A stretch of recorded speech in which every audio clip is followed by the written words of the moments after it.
युगों युगों से चली आ रही भारतीय सभ्यता और इस सभ्यता में प्रचलित अनगिनत कहानियां। हमारे पूर्वज कौन थे, हमारे संस्कार, संस्कृति, इनका उद्गम कहां से हुआ, आजादी के पीछे भी कितनी अनकही गाथाएं होंगी, और आज जो हम एक स्वतंत्र, सबल और सक्षम देश हैं, इसके पीछे भी तो कोई कारण होगा। इन सभी कहानियों की गवाही देती है हमारी हर धरोहर। तो क्या जरूरी नहीं कि इन धरोहरों को संजो के रखा जाए? क्या ये जरूरी नहीं कि हमारी आने वाली पीढ़ियां इन्हें जाने और इन पर गर्व करें? है ना? पर क्या कोई है जो ये जिम्मा उठा रहा है? क्या कोई है जो इन्हें वो सम्मान दे रहा है जिसकी ये हमेशा से हकदार थी?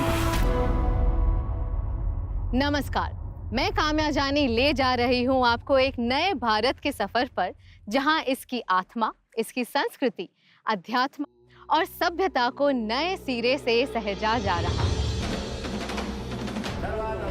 सोमनाथ से लेकर केदारनाथ तक देखेंगे भारतीय संस्कृति के पुनर्निर्माण की कहानी। धोलावीरा से लेकर पुराने किले तक जुड़ेंगे प्राचीन भारतीय सभ्यता के साथ, और अंडमान निकोबार से लेकर दिल्ली तक नमन करेंगे उन नेशनल हीरोज को जिन्होंने आजाद भारत की नींव रखी।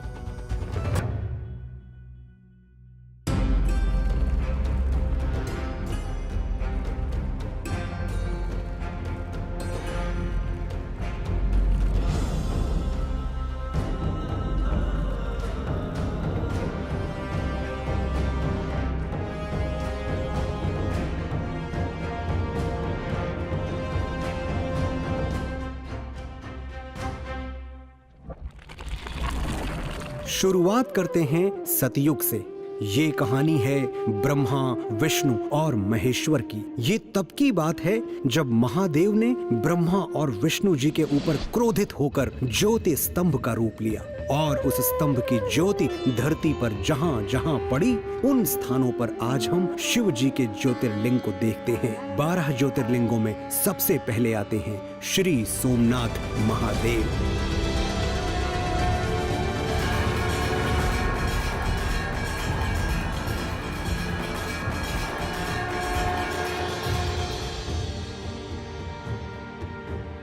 देश के एंशिएंट और प्रोमिनेंट मंदिरों में से एक, an architectural marvel, the first of the 12 ज्योतिर्लिंगास, this is Somnath धाम।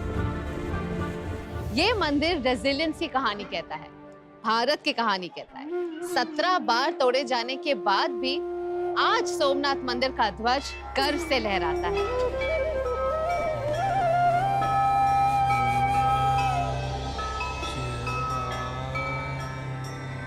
अगस्त 2021 में प्राइम मिनिस्टर मोदी ने इस मंदिर के कई प्रोजेक्ट्स इनॉग्रेट किए, और अब इस स्पिरिचुअल सेंटर को प्रसाद स्कीम के तहत वो इंफ्रास्ट्रक्चर और सुविधाएं मिली है जो आने वालों के एक्सपीरियंस को और भी इमर्सिव बनाएंगे। और आज लाभ ये हो रहा है कि इन सारी चीजों ने भारत के टूरिज्म को भी एक बहुत बड़ा बल दिया है। भारत की नई पीढ़ी को हमारी उन पुरातन महान परंपराओं को तरफ नए सिरे से देखने का एक आकर्षण बना है।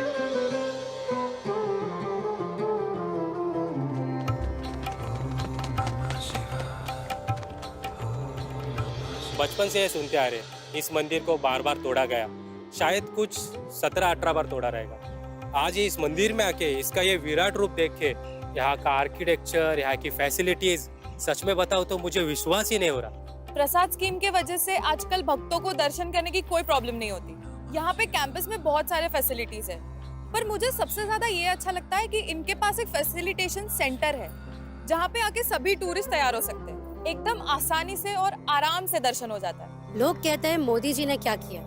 70 साल पहले सरदार भाई पटेल का जो सपना था सोमनाथ को लेकर, उसको पूरा किया। सोमनाथ हो या अयोध्या हो, ऐसा लगता है ये हमारे भारत का, हमारी संस्कृति का एक पुनः निर्माण है।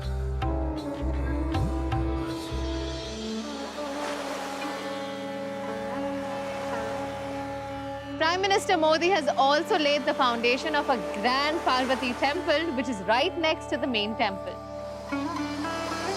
In this newly renovated Somnath Dham, एक 1.5 किलोमीटर लंबा वर्ल्ड क्लास प्रोमेनाड बनाया गया है, जिसकी एक तरफ है मंदिर और दूसरी तरफ है समुद्र दर्शन। सोमनाथ मंदिर का ये ग्रैंड अवतार रिप्रेजेंट करता है इंडिया के बढ़ते आत्मविश्वास को, हमारी रीअवेकेंड स्पिरिट। जब दुशाणा असुर ने तबाही मचाई, उससे लड़ने के लिए महादेव ने महाकाल का रूप धारण कर लिया। चलते हैं उस भूमि पर जहां महाकाल स्वयं प्रकट हुए थे।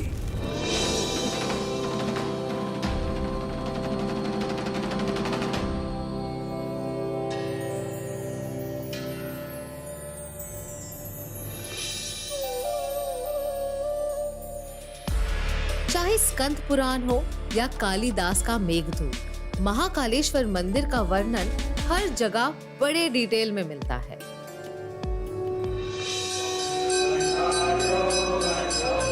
Out of all 12 Jyotirlingas, only here the Shivling faces south, signifying the Lord of Time and Death. हर साल लगभग 1.5 करोड़ श्रद्धालु यहाँ शिव दर्शन के लिए आते हैं, लेकिन इतने लोगों को संभालने के लिए यहाँ का इंफ्रास्ट्रक्चर पर्याप्त नहीं था। A lot of congestion made the pilgrimage a daunting task. लेकिन लोगों के सेंटिमेंट्स की रिस्पेक्ट करते हुए अब प्रधानमंत्री मोदी जी ने इस धाम का कायाकल्प करने का बीड़ा उठाया। महाकाल लोक में लौकिक कुछ भी नहीं है। शंकर के सानिध्य में साधारण कुछ भी नहीं, सब कुछ अलौकिक है, असाधारण है, अविस्मरणीय है। जय जय महाकाल।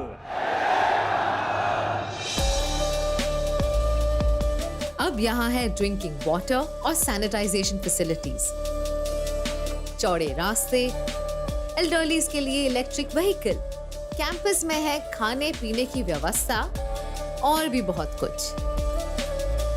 साथ ही भक्तों की सुविधा के लिए हर इंस्टॉलेशन और स्कल्पचर के आगे टेक्नोलॉजी को पिरोया गया है। आज से पहले भी 2 बार तो मैं यहाँ आ चुकी हूँ, पर इस बार का जो माहौल है वो कुछ और ही है। What I am seeing, it's phenomenal. भीड़ तो आज भी लगी रहती है, लेकिन दर्शन के लिए ज्यादा देर किसी को रुकना नहीं पड़ता, सब फटाफट हो जाता है।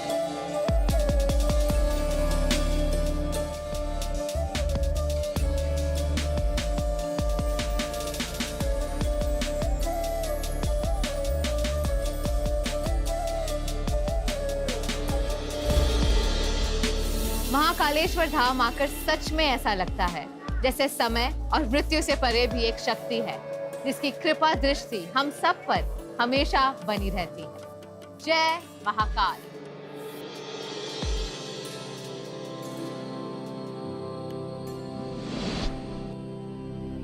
सतयुग की ही बात है जब भगवान श्री विष्णु जी ने अपना सुदर्शन चक्र चलाकर मां सती के मृत शरीर को 52 टुकड़ों में बांट दिया। तब धरती पर जिन जिन जगहों पर मां सती के अंग गिरे, वहां एक एक शक्तिपीठ मौजूद है, जिनमें से एक है पावागढ़।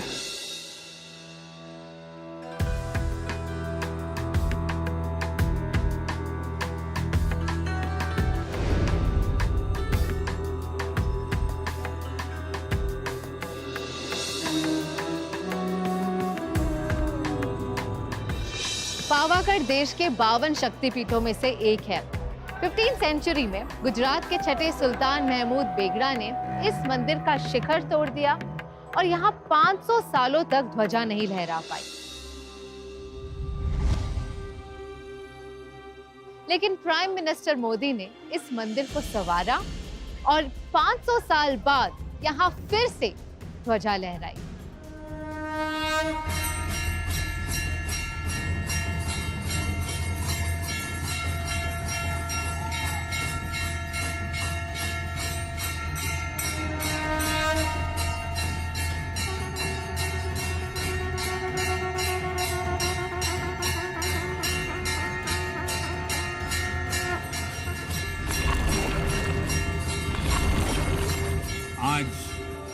सदियों बाद पावागढ़ मंदिर में एक बार फिर शिखर पर ध्वज फहरा रहा है।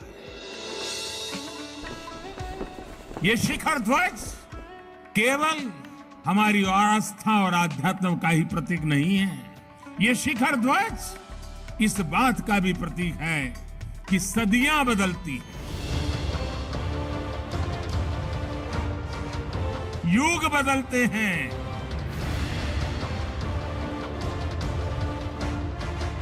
लेकिन आस्था का शिखर शाश्वत रहता है।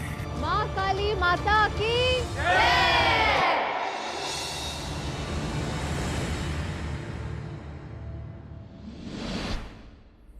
माता सती ने मां पार्वती के रूप में पुनर्जन्म लिया और फिर शिव जी ने मां पार्वती के साथ जहां अपना घर बसाया वो स्थान है काशी।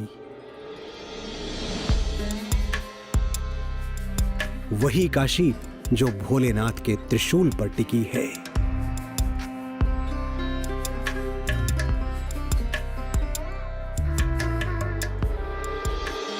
जीवन मरण के चक्र से मुक्त होकर अगर किसी को मोक्ष प्राप्ति करनी है तो उसका रास्ता केवल एक जगह पर ही मिल सकता है, बनारस।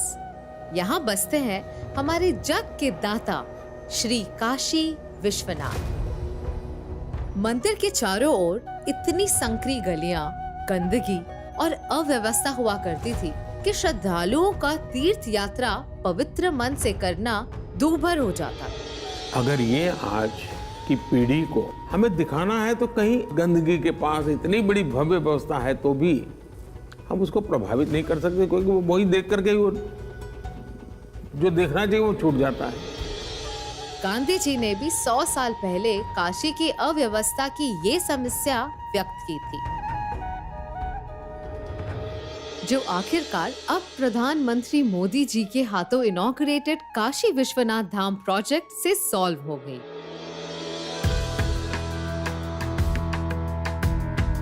इस प्रोजेक्ट को 32 महीनों के रिकॉर्ड टाइम में बनाया गया है। प्रधानमंत्री मोदी जी के विजन के तहत काशी का ऐसा कायाकल्प हुआ कि इसे मिला वो ग्रैंड अवतार जिसका काशी विश्वनाथ धाम हमेशा से हकदार था। अब काशी मंदिर सीधा ललिता घाट से जुड़ा है, जिससे अब डिवोटीज रिचुअल्स के मुताबिक डायरेक्टली गंगा स्नान के बाद यहाँ से जल लेकर भोले बाबा को चढ़ा सकते हैं। 20 फीट चौड़े कॉरिडोर के साथ मंदिर को अपना एक ग्रैंड कोर्टयार्ड भी मिला है।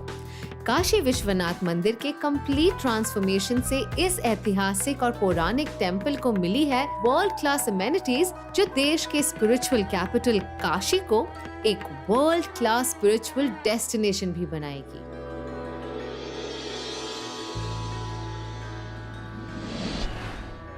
ये तब की बात है जब सरजू किनारे सूर्यवंशी दशरथ के यज्ञ से जन्म हुआ मर्यादा पुरुषोत्तम का, जिनका नाम हर दिल में बसा है। चलते हैं उनकी पवित्र जन्मभूमि पर, मोक्षदायिनी श्री अयोध्या पुरी।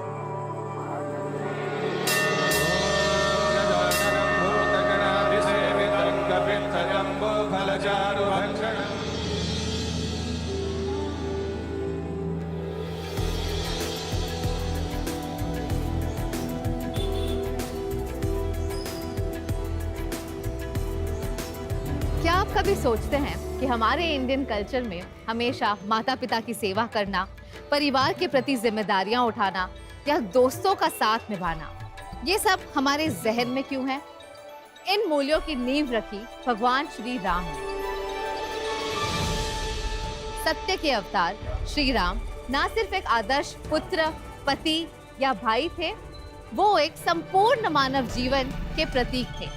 और आज हिंदुस्तान दुनिया भर में अपने इन्हीं वैल्यूज के लिए जाना जाता है। भगवान राम ने अयोध्या पर कई सालों तक राम राज्य चलाया, जो कि आज भी एक आदर्श और सुनहरा काल माना जाता है। इस राज्य में ना कोई ऊंचा था, ना कोई नीचा। लोगों के प्रति इतना प्रेम कि आज भी कई भारतीय परिवार अपने बच्चों का नाम राम से जोड़ना पसंद करते हैं। ताकि उन बच्चों में भी वो वैल्यूज आए। इसके बावजूद इतने सालों तक रामलला के लिए यहाँ कोई मुख्य मंदिर नहीं था, पर अब ये स्थिति जल्द ही बदलने वाली है। अयोध्या में बन रहे इस ग्रैंड मंदिर का सिर्फ एक ही मकसद है, हमारे प्रभु श्री राम को उन्हीं के जन्म स्थान में उचित सम्मान देना।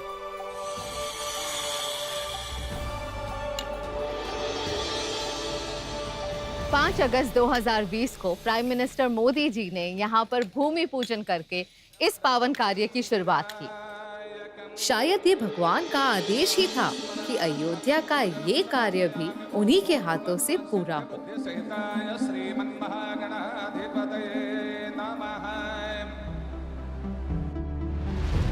2.7 एकर्स में फैला हुआ ये मंदिर 235 फीट चौड़ा, 360 फीट लंबा और 160 फीट ऊंचा होगा। एक बार पूरा होने के बाद ये दुनिया का तीसरा सबसे बड़ा हिंदू मंदिर होगा। मंदिर के ग्राउंड फ्लोर पर होगा गर्भगृह और फर्स्ट फ्लोर पर प्रभु श्री राम का दरबार बनाया जाएगा।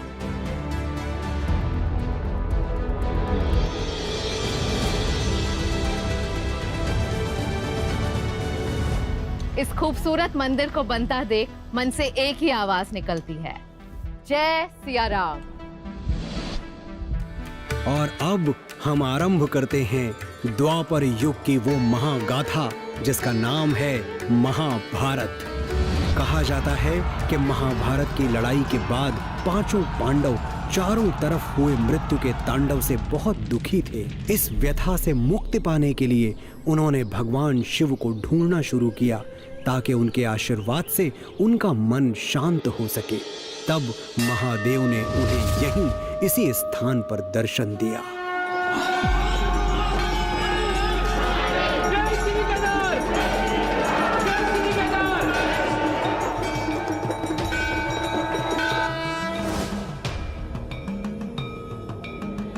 बर्फ की सफेद चादर में ढका, पहाड़ों से घिरा और 11,657 फीट की ऊंचाई पे बना ये मंदिर भगवान शिव का 11वां ज्योतिर्लिंग है। इस मंदिर के गर्भगृह में विराजते हैं स्वयंभू सदाशिव। 2013 की भयानक बाढ़ ने यहाँ ऐसी तबाही मचाई कि लैंडस्लाइड से यहाँ के घर, बिल्डिंग्स और दुकानें पानी में बह गए। 6,000 से भी ज्यादा लोगों की जानें गई। हालांकि केदारनाथ के मुख्य शिवलिंग डैमेज होने से बच गई, पर बारिश और लैंडस्लाइड ने इसके कैंपस को काफी नुकसान पहुँचाया। लोग तो ये भी कहने लगे थे कि इस मंदिर का दोबारा खड़ा हो पाना अब मुश्किल है। 2013 में केदारनाथ धाम की पुनर्स्थापना की मांगों को पूरी तरह अनदेखा किया गया था, लेकिन 2014 में जब मोदी जी प्रधानमंत्री बने तो लोगों की आस फिर से जागी, क्योंकि इन पहाड़ों से मोदी जी का नाता पुराना है, तो ये स्वाभाविक था कि उन्होंने इसके जीर्णोद्धार का बीड़ा उठाया।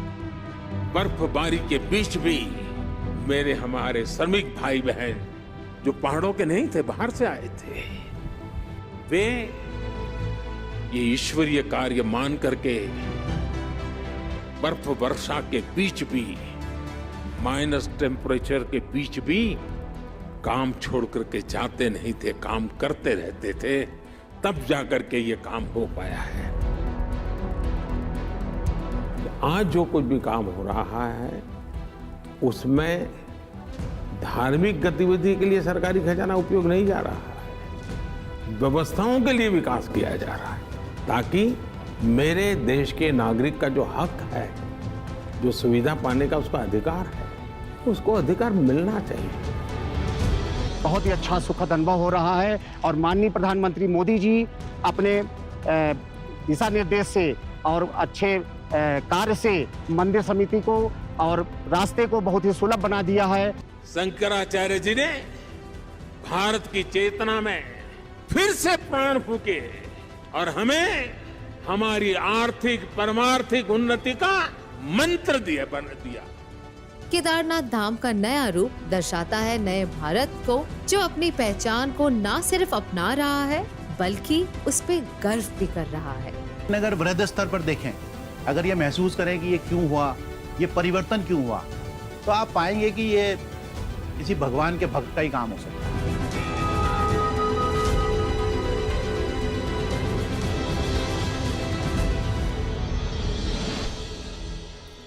युग बदलते हैं और साथ ही बदलती हैं हमारी विचारधाराएं, जो जन्म देती हैं नई सभ्यताओं को। और एक ऐसी ही महान सभ्यता के अवशेष आज भी इस शहर में देखने को मिलते हैं।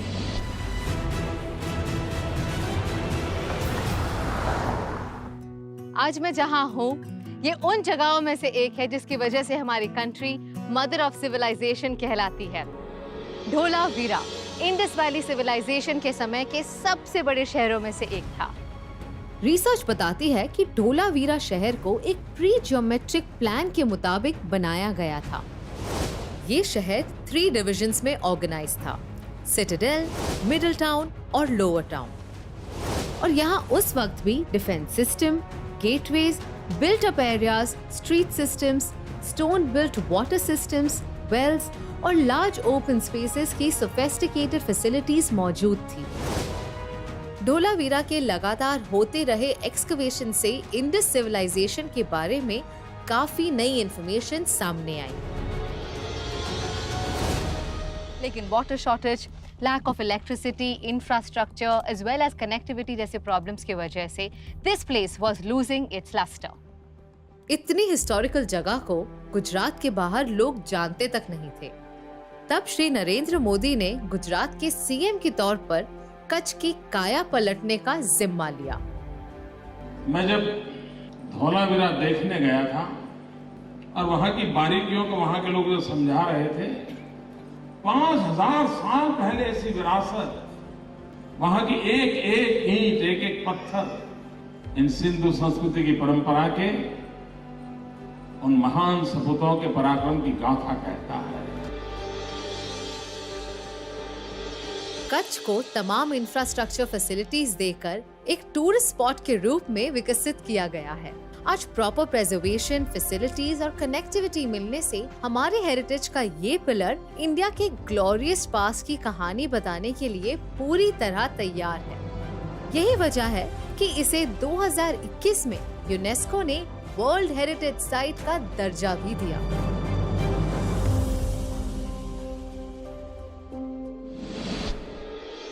इन्हीं सभ्यताओं से जन्म लिया अनेक साम्राज्यों ने, और जब चारों तरफ युद्ध का तांडव मच रहा था, तब गुरु नानक देव जी ने इस भूमि से एक पावन कार्य का शुभारंभ किया।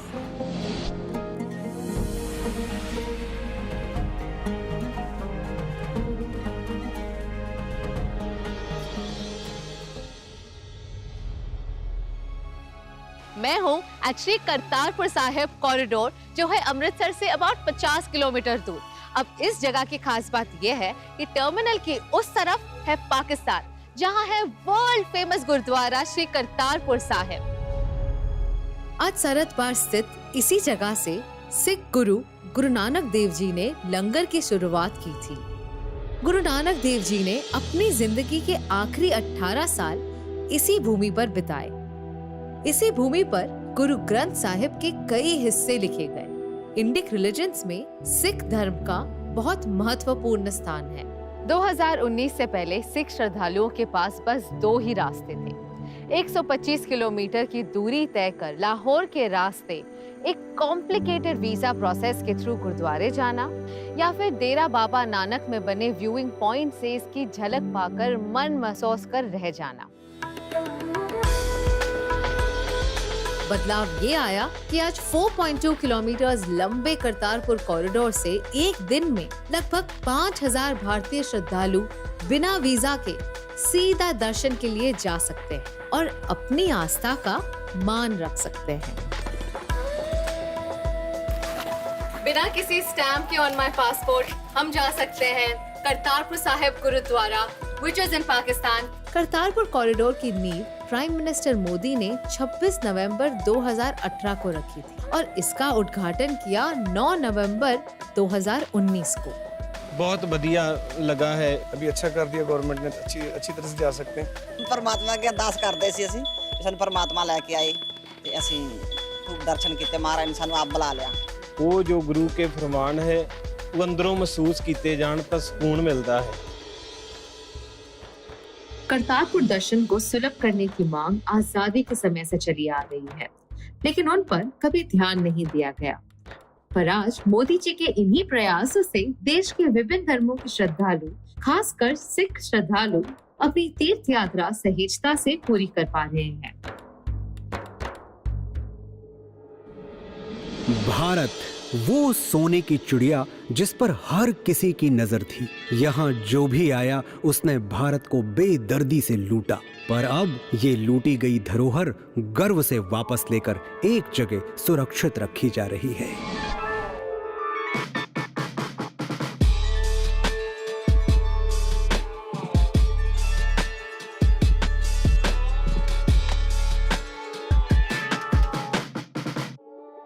आइए चलते हैं पुराने किले की ओर। ये दिल्ली के मशहूर फोर्ट्स में से एक है और यहाँ के सेंट्रल एंटिक्विटी कलेक्शन में कुछ ऐसे आर्टिफैक्ट्स हैं जिनके बारे में जानकर आपको बहुत गर्व होगा।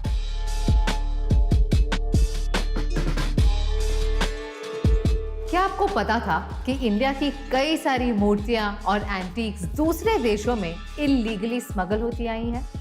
2014 से लेके अब तक हम 229 मूर्तियां भारत वापस ला चुके हैं। ये सिर्फ इसीलिए मुमकिन हो पाया क्योंकि प्राइम मिनिस्टर मोदी जी हमेशा से ही इंडियन कल्चरल हेरिटेज को जीवित रखना चाहते हैं।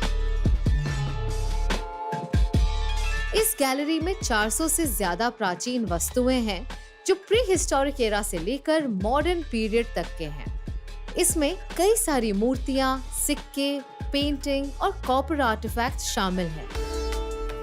भारत की पहचान है भारत की आध्यात्मिक विरासत। भारत में समाज जीवन को जोड़ना, समाज जीवन को समयानुकूल परिवर्तन करने के लिए प्रेरित करना, इन सब में हमारी सांस्कृतिक धारा का बहुत बड़ा योगदान रहा है। चाहे वो स्टैंडिंग इमेज ऑफ श्रीदेवी हो फ्रॉम चोला डायनेस्टी या फिर स्टैंडिंग बुद्धा, इन दोनों एंटीक्स को यूएसए से वापस लाया गया है। ब्रह्मा ब्राह्मणी का मार्बल स्कल्पचर जो गुजरात के ओपन म्यूजियम में चुराया गया था, उसे यूनाइटेड किंगडम से रिकवर किया गया। आर्कियोलॉजिकल सर्वे ऑफ इंडिया इन्हीं सब मूर्तियों की प्रोटेक्शन और प्रिजर्वेशन का काम देखती है और म्यूजियम को क्यूरेट करती है। हमारी सरकार की यही कोशिश है कि सारी स्टैच्यूज और आर्टिफैक्ट्स अपनी मातृभूमि में वापस आ सके, ताकि जिन मूर्तियों की हम कहानियां सुनते आ रहे हैं उन्हें देख और महसूस कर सकें। सतयुग से लेकर कलयुग तक इतनी कहानियां जुड़ी हैं हमारे मंदिरों से, हमारी धरोहरों से, और हर एक में छुपी है सदियों की सीख। 20वीं शताब्दी, यही है वो समय जब गांधी, बोस, पटेल, अंबेडकर जैसी महान विचारधाराएं हमारे देश में प्रचलित हुई और कुछ इस तरह से कि आज हम एक प्रगतिशील और लोकतांत्रिक देश हैं। चलिए देखते हैं कि आजादी के इन वीरों को अब देश कैसे नमन कर रहा है। 20वीं सदी में जब भारत की आजादी का संग्राम लड़ा गया, कईयों ने अपनी आवाज उठाई, पर उनकी आवाज को दबा दिया गया। विनायक दामोदर सावरकर, गणेश दामोदर सावरकर, भाई परमानंद, बटुकेश्वर दत्त, दीवान सिंह, कई ऐसे नाम जिन्हें कम ही लोग जानते हैं और कई ऐसे नाम जिन्हें कोई नहीं जानता। इन्हीं सेल्स में कभी वो फ्रीडम फाइटर्स रहा करते थे जो देश के लिए यहाँ की अमानवीय परिस्थितियों में जिए और मरे।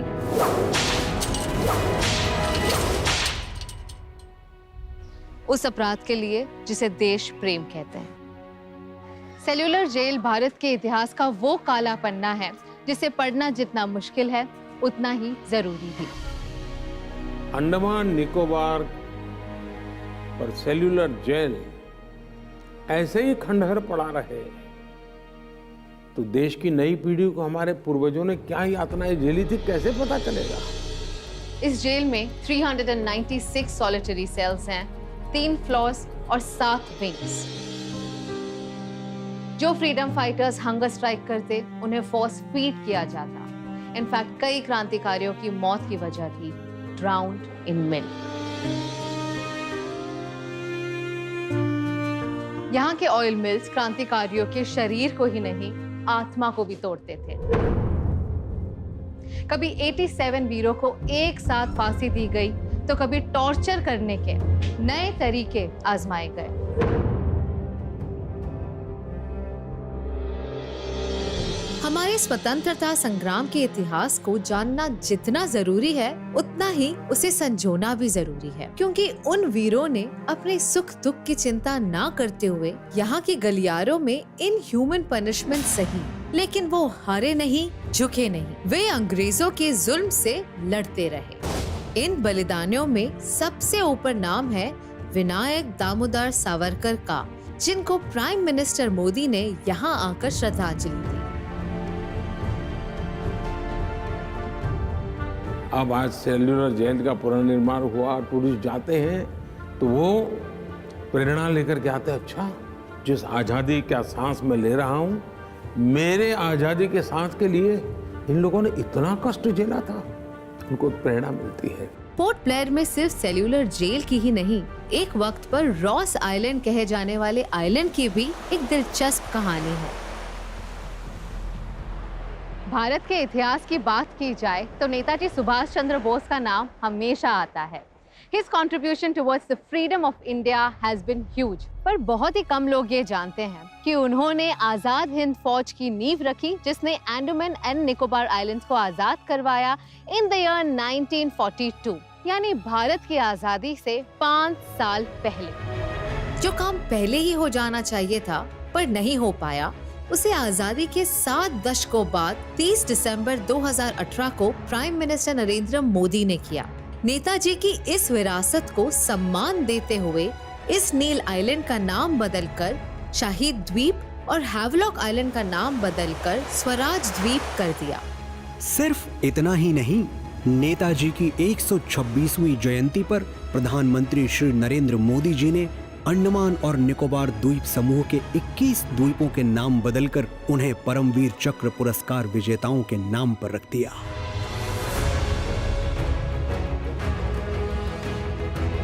और इस तरह इन द्वीपों को गुलामी के प्रतीकों से आजादी मिल गई।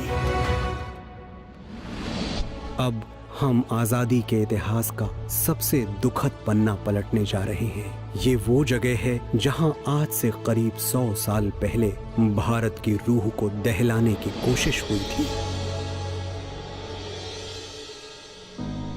13 अप्रैल 1919 को 2 फ्रीडम फाइटर्स के अनफेयर अरेस्ट के खिलाफ पीसफुल प्रोटेस्ट करने आई भीड़ को अंग्रेजों ने मौत के घाट उतार दिया।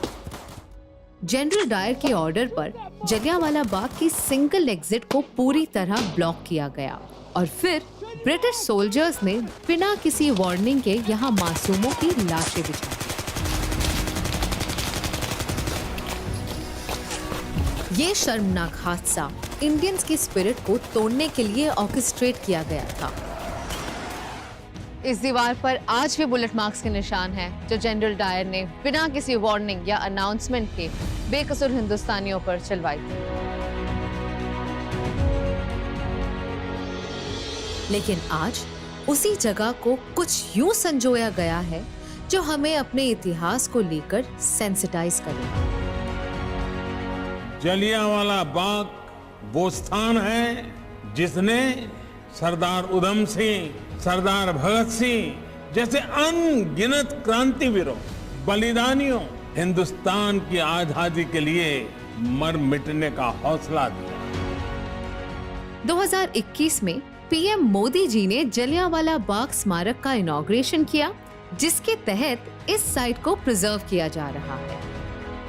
जलियांवाला बाग का स्मारक का आधुनिक रूप देश को मिलना हम सभी के लिए बहुत बड़ी प्रेरणा का अवसर है। शहीदी कुएं को बेहतर लॉन्जिटिविटी देने के लिए प्रोटेक्टिव ग्लास से घेरा गया है। सैल्वेशन ग्राउंड पर हम शहीदों को भावभीनी श्रद्धांजलि दे सकते हैं। यहाँ हमारे फ्रीडम फाइटर्स के कोट्स इनग्रेव किए गए हैं। 4 गैलरीज बनाई गई हैं जो आने वालों को उस समय, उन लोगों और उस एहसास से जोड़ती है जिसे इस जमीन ने जिए हैं।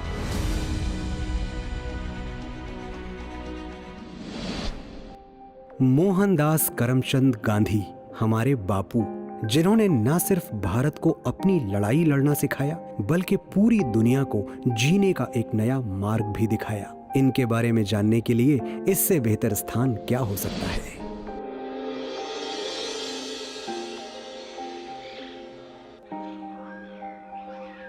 बापू ने कहा था, my life is my message, और ये जगह बापू के संदेश का आईना है।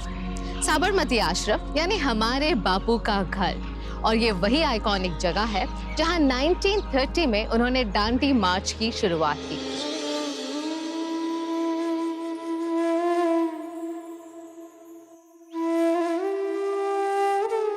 आज देश में उनके आदर्शों का अनदेखा विस्तार होता दिखता है, चाहे वो बापू का स्वच्छ भारत का सपना हो या रूरल इंडिया के अपलिफ्टमेंट का। नया भारत आज उसे जी रहा है।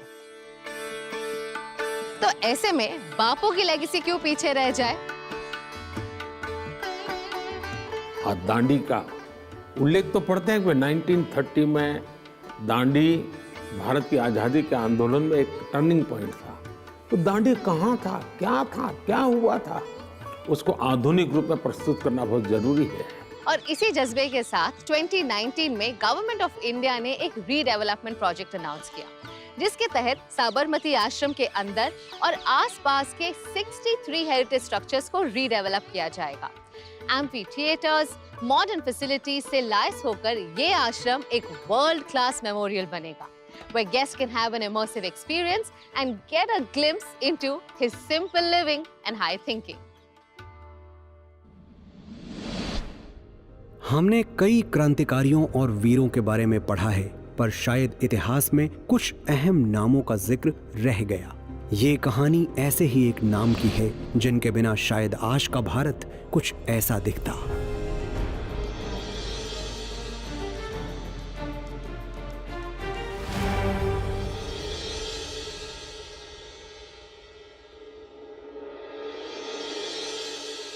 जब हिंदुस्तान की नाजुक हालत है तब हमें क्या करना है? इस नाजुक हालत में हमें हमारी सरकार, हमारी हुकूमत है, उसको ठीक नहीं करेंगे और उसको साथ नहीं देंगे तो हमको नुकसान होगा। भारत के 562 प्रिंसली स्टेट्स को यूनाइट कर यूनियन बनाने वाले इस चहीते नेता का नाम इतिहास के पन्नों में कहीं खो गया। But today, he stands 597 feet tall as a constant reminder of his contributions, grit and nationalism. Shri Narendra Modi ने 2013 में गुजरात के सीएम के तौर पर स्टैच्यू ऑफ यूनिटी प्रोजेक्ट की अनाउंसमेंट की थी और अक्टूबर 2018 में उन्होंने पीएम के तौर पर इसका इनॉग्रेशन किया। आज जब धरती से लेकर के आसमान तक सरदार साहब का अभिषेक हो रहा है, तब भारत ने न सिर्फ अपने लिए एक नया इतिहास भी रचा है, बल्कि भविष्य के लिए प्रेरणा का गगनचुंबी आधार भी तैयार किया।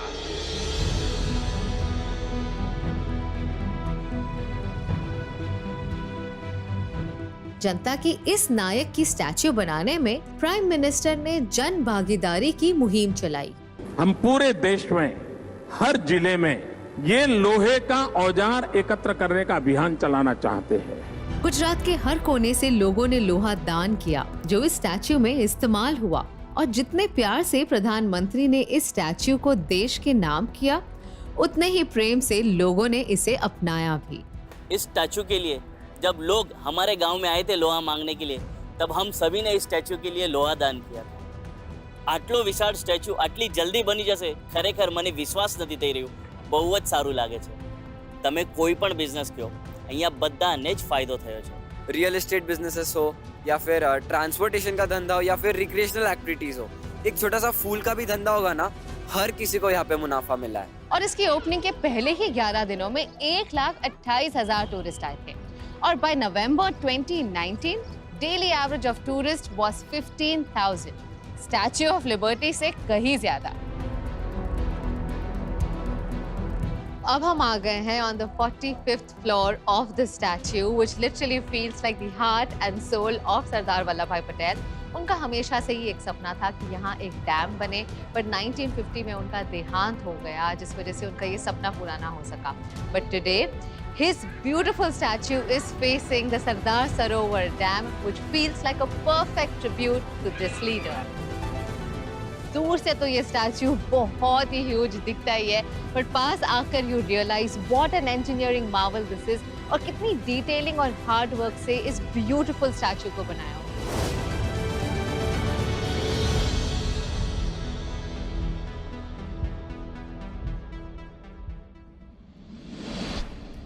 उन्नीस में हमें आजादी तो मिल गई, पर एक आजाद देश को भी एक व्यवस्था की जरूरत होती है।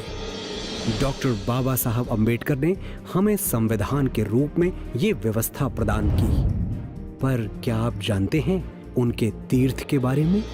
बाबा साहेब भारत के संविधान को रचने वाले, आधुनिक भारत के निर्माता, एक महान स्कॉलर जिनकी लीगल, इकोनॉमिक और सोशल पॉलिसीज देश की आधी आबादी और वंचित वर्ग के अपलिफ्टमेंट की नींव बनी। बाबा साहेब का व्यक्तित्व और योगदान इतना विराट है कि he is seen as the true symbol of equality.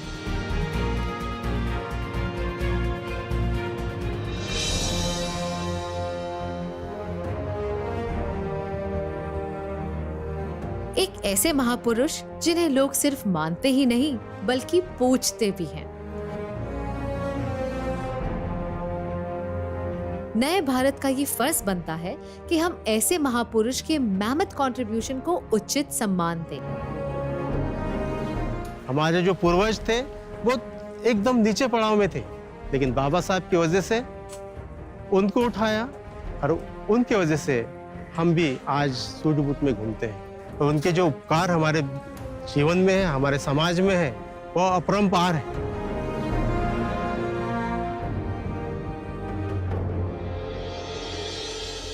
यही विजन लेकर पीएम मोदी ने उनकी लाइफ के 5 इंपॉर्टेंट प्लेसेस को पंच तीर्थ बनाने की घोषणा की। इस महापुरुष ने हमें बहुत कुछ दिया। एक प्रकार से समाज ने अपना कर्ज चुकाना है, ये कर्ज चुकाने का एक छोटा सा प्रयास। वो जगह जहां उनका जन्म हुआ, जहां उन्होंने पढ़ाई की, जहां उन्होंने दीक्षा ली, जहां उन्होंने आखिरी सांस ली और जहां उनका फाइनल रेस्टिंग प्लेस बना।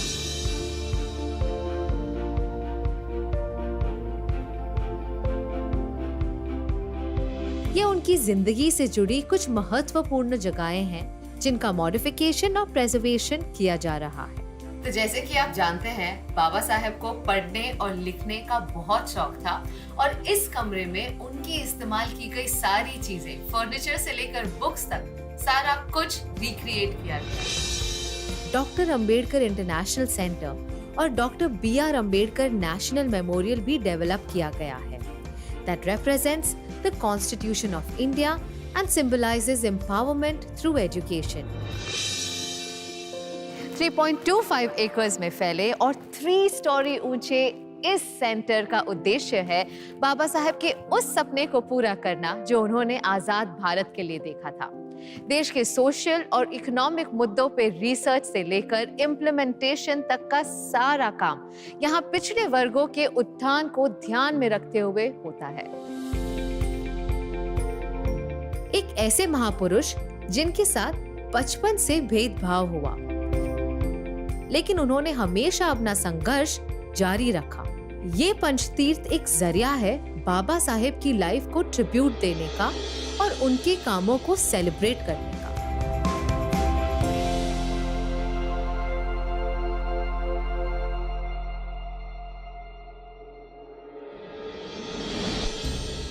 आजादी का ये सफर आसान नहीं था।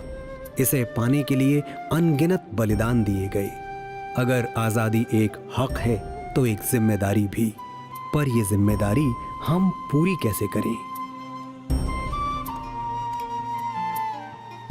अपनी जिंदगी को देश के नाम कर देना इतना आसान होता होगा क्या? ताज्जुब की बात है कि इतने सालों तक इन वीरों को समर्पित कोई स्थान नहीं था। जनवरी 2019 में प्रधानमंत्री नरेंद्र मोदी के हाथों इनॉग्रेटेड दिल्ली के रेड फोर्ट के प्रेमाइसेस में बना क्रांति मंदिर समर्पित है उन्हीं सभी फ्रीडम फाइटर्स को जिनकी वजह से आज हम आजाद हैं।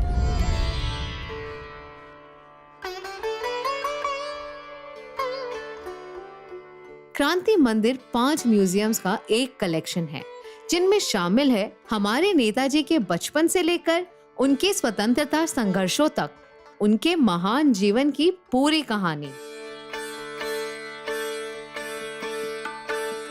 याद ए जलियां म्यूजियम समर्पित है जलियांवाला बाग मैसेकर में शहीद हुए भारतीयों को और वर्ल्ड वॉर 1 के वीरों और उनके बलिदानों को।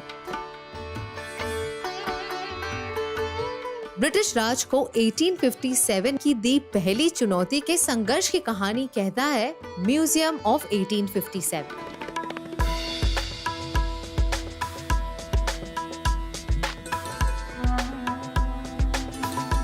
इंडिया की 3 सेंचुरीज के आर्ट और कल्चर को गर्व से दर्शाता है दृश्य कला म्यूजियम।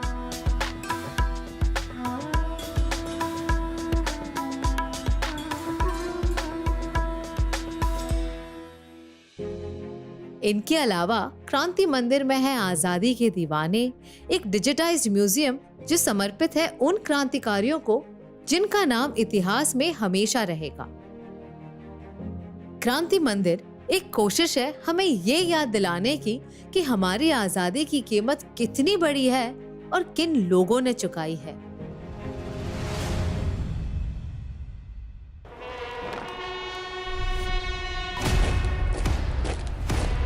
और वो नौजवान जिन्होंने देश प्रेम की सांसें भरकर अपनी जान कुर्बान कर दी, हम उनका सम्मान करना कैसे भूल सकते हैं।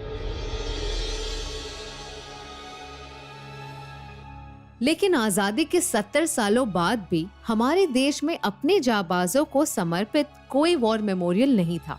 इसे बदला पीएम मोदी जी ने 2019 में, जब उन्होंने नई दिल्ली में एक world class national war memorial का उद्घाटन कर देश प्रेम को एक नई दिशा दी।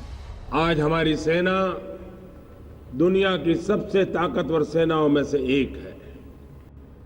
देश पर संकट चाहे दुश्मनों के कारण आया हो या फिर प्रकृति के कारण आया हो, हमारे सैनिक ने हमेशा पहला वार अपने ऊपर लिया। हमारे वीर सेनानियों ने मां भारती के कण कण की रक्षा के लिए जीवन आहुत कर दिए। ये बलिदान सिर्फ नाम मात्र से पता नहीं होता है, उसकी भव्यता दिव्यता की अनुभूति करानी होती है। आजादी से लेके अब तक हजारों जवानों ने देश के लिए अपनी जान दी है। नेशनल वॉर मेमोरियल बनाया गया है उन्हीं वीरों को उचित सम्मान देने के लिए। ये मेमोरियल एक चक्रव्यूह के थीम में बनाया गया है, जिसमें 4 कॉन्सेंट्रिक सर्कल्स हैं। अमर चक्र की अमर ज्योति दर्शाती है हमारे शहीदों के अमरत्व को। वीरता चक्र में है 6 ब्रॉन्ज म्यूरल्स जो भारतीय जंगों की कहानी कहती है। त्याग चक्र के ग्रेनाइट टैबलेट्स पर स्वर्णिम अक्षरों में उन वीरों के नाम हैं जिन्होंने देश के लिए अपनी जान न्यौछावर की है। और पेड़ों से घिरा रक्षा चक्र समर्पित है उन्हें जिन्होंने हमारी और देश की रक्षा की है।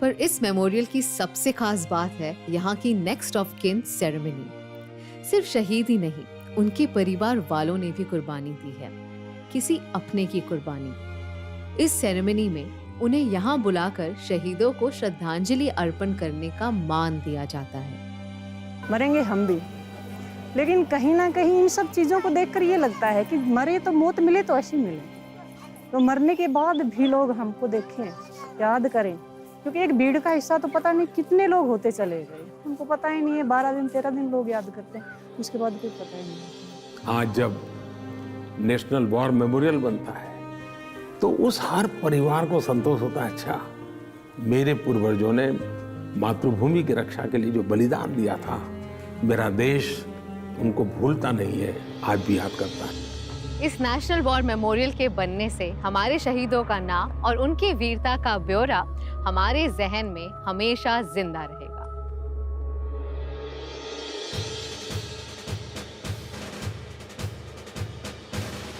हमारे सोल्जर्स की तरह ही कुछ और लोग भी हैं जिनका एक ही मकसद है, देश को और हमें सुरक्षित रखना, हमारी पुलिस। लेकिन हमारे देश में ऐसी कोई जगह नहीं थी जहां जाकर इनके जीवन और बलिदान के बारे में हम जान सकें। Since independence, more than 35,000 police personnel have made the supreme sacrifice in the line of duty. हमारे इन्हीं प्रोटेक्टर्स को समर्पित है देश का नेशनल पुलिस मेमोरियल। इसके बीचों बीच बना 30 फुट ऊंचा ब्लैक ग्रेनाइट शिल्प पुलिस कर्मियों की स्ट्रेंथ और परसिस्टेंस को दर्शाता है और इसके नीचे बहती 60 फुट नदी उनकी सेवा को। स्मारक के बेसमेंट में एक एग्जीबिशन सेंटर है उन वीरों को समर्पित जिन्होंने देश की सेवा में अपनी जान दे दी। वॉल ऑफ वैलर में ऐसे 35,000 से ज्यादा वीरों का नाम अंकित है। बहुत सारे लोग हैं जो पुलिस फोर्स में है और मैंने बचपन से देखा है कि यार दिन हो, रात हो, दिवाली, होली, उन्हें कभी भी कॉल आ जाए उनको भागना पड़ता है। जब यहाँ आते हैं और देखते हैं कि यार उनके सेक्रीफाइस को, उनके एफर्ट्स के लिए कुछ किया जा रहा है, उनके मेमोरियल के लिए कुछ मतलब हम लोग बना रहे हैं, तो यार बहुत अच्छा लगता है ये सब देख के, मतलब बहुत खुशी होती है अंदर से। 2002 में अटल जी की सरकार ने जो सपना देखा था उसे साकार किया प्रधानमंत्री मोदी जी ने 2018 में। आज पुलिस बेड़े से जुड़े उन हजारों शहीदों को याद करने का भी अवसर है जिन्होंने आजादी से लेकर अब तक कर्तव्य पथ पर चलते हुए अपना सर्वस्व न्योछावर कर दिया। Imagine so many police officers have sacrificed their life guarding our rights and bringing us justice. I feel this is a great step in giving justice to their efforts. People should know about their supreme sacrifices.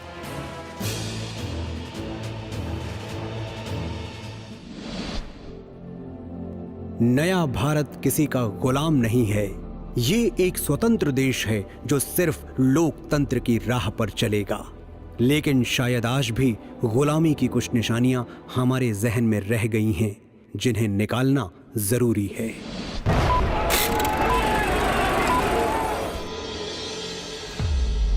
आइए आपको ले चलते हैं central Vista,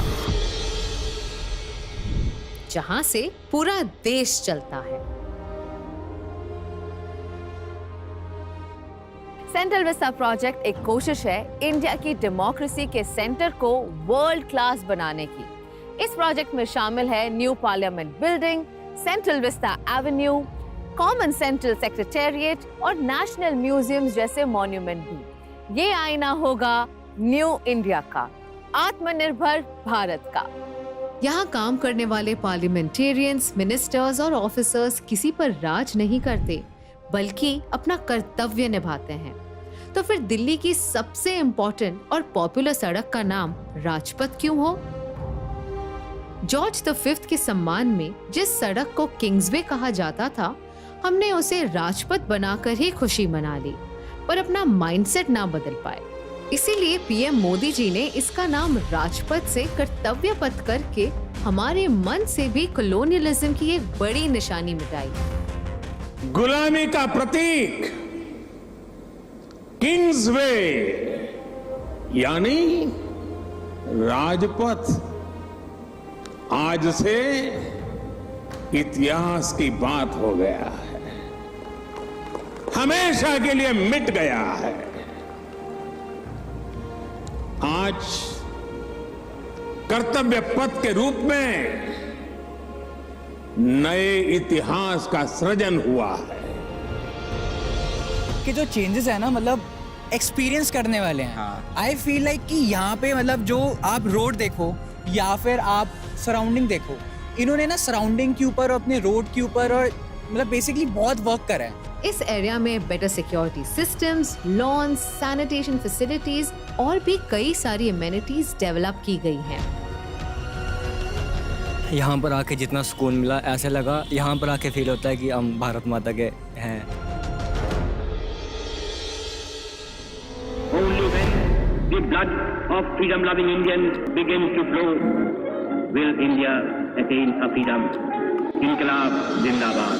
कर्तव्य पथ की दूसरी छोर पर इंडिया गेट के पास अब हमें देखने को मिलेगा 28 फीट लंबा नेताजी सुभाष चंद्र बोस का स्टैच्यू। इतिहास के इस मोड़ को तो समझिए कि जिस कैनपी को बनाया गया था किंग जॉर्ज के स्टैच्यू को लगाने के लिए, आज वही अखंड भारत के पहले प्रधानमंत्री की स्टैच्यू है जिन्होंने इंडियन नेशनल आर्मी की स्थापना की।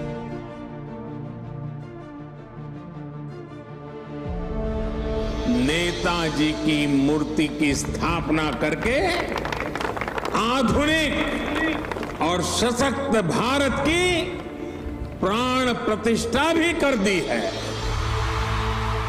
गुलामी की एक और निशानी मिटाते हुए नेताजी का ये स्टैच्यू एक मजबूत भारत और हमारे संकल्प का प्रतीक है। वो नेताजी ही थे जिन्होंने अंडमान को भारत का हिस्सा बनाया।